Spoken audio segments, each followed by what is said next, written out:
భారత ఆర్థిక వ్యవస్థపై ప్రశ్నలు. మొదటి ప్రశ్న, భారతదేశంలో ప్రస్తుతం ఏ రకమైన ఆర్థిక వ్యవస్థ ఉంది?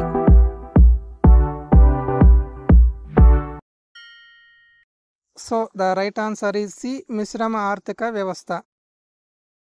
రెండవ ప్రశ్న, ప్రణాళికా సంఘం ఎప్పుడు ఏర్పాటైంది?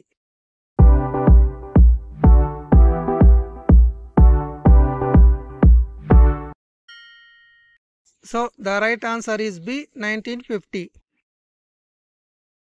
మూడవ ప్రశ్న, హరిత విప్లవంకు దారితీసిన వ్యక్తి ఎవరు?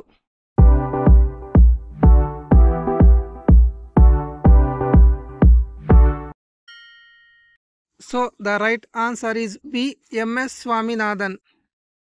నెక్స్ట్ క్వశ్చన్, భారతదేశపు మొదటి 5వ సంవత్సరం ప్రణాళిక ప్రారంభమైన సంవత్సరం ఏది?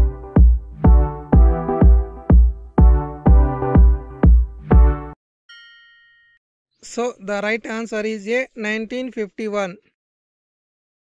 నోట్ల రద్దు, డిమానిటైజేషన్ భారతదేశంలో ఎప్పుడు జరిగింది?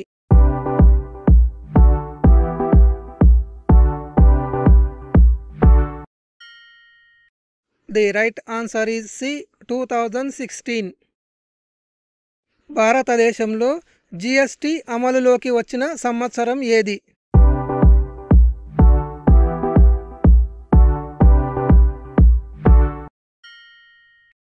The right answer is C, 2017.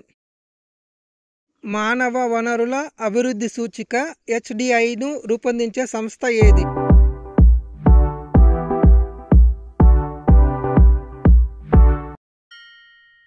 The right answer is C, UNDP.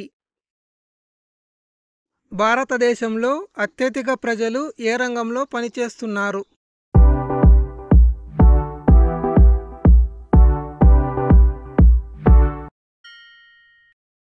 The right answer is C, వ్యవసాయ రంగం.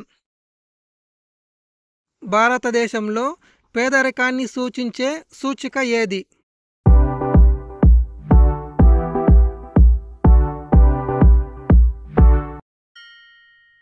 The right answer is C, BPL. భారతదేశంలో పన్ను విధానం 2 రకాలుగా ఉంటుంది, అవి ఏమి?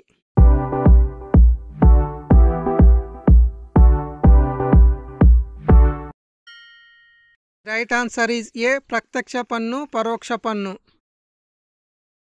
భారతదేశపు జాతీయ ఆదాయం గణన బాధ్యత ఎవరికి ఉంటుంది?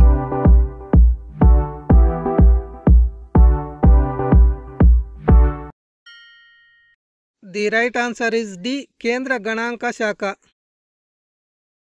భారతదేశంలో ప్రధానంగా వృద్ధి రేటు కొలవడానికి ఏ కొలమాన దండాన్ని ఉపయోగిస్తారు?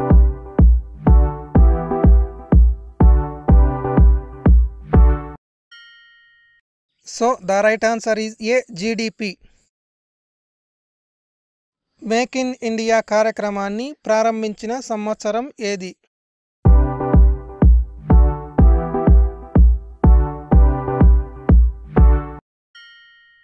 The right answer is B, 2014. భారతదేశంలో వ్యవసాయ రంగాన్ని ఆధారంగా చేసుకున్న మొదటి బ్యాంకు ఏది?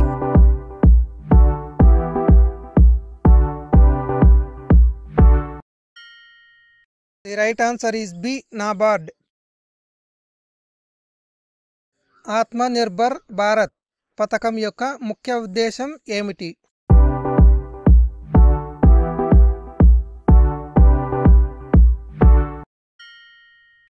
The right answer is B, దేశీయంగా ఉత్పత్తి పెంచడం. భారతదేశంలో తొలి స్వదేశీయ బ్యాంకు ఏది?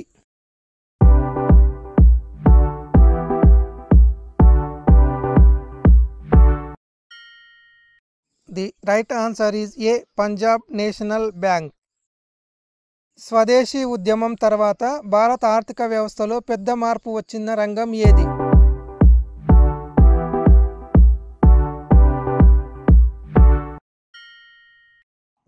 The right answer is B, పరిశ్రమ రంగం. భారతదేశంలో వ్యవసాయ ఆదాయం నుంచి ఎంత శాతం మినహాయింపు ఉంటుంది?